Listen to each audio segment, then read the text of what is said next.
সর্বপ্রথম জানা দরকার তাকওয়া বা পরহেজগারিতা কাকে বলা হয়। তাকওয়া বা পরহেজগারিতা কাকে বলা হয়? তাকওয়া শব্দের শাব্দিক অর্থ হচ্ছে আল ইহতিরাজু ওয়াল ইজতিনাব, বেঁচে থাকা, দূরে থাকা, কোনো জিনিসের কাছে না যাওয়া, এটাকে শাব্দিক অর্থে বলা হয় আত-তাকওয়া।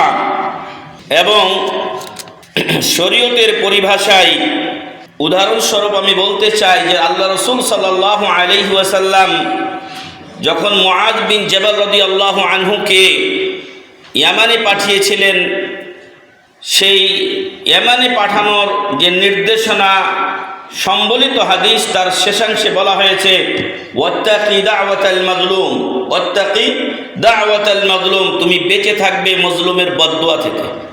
এই ইত্তাকি শব্দটি আত-তাকওয়া শব্দ থেকেই এসেছে, যার অর্থ হয়েছে কি বেঁচে থাকা।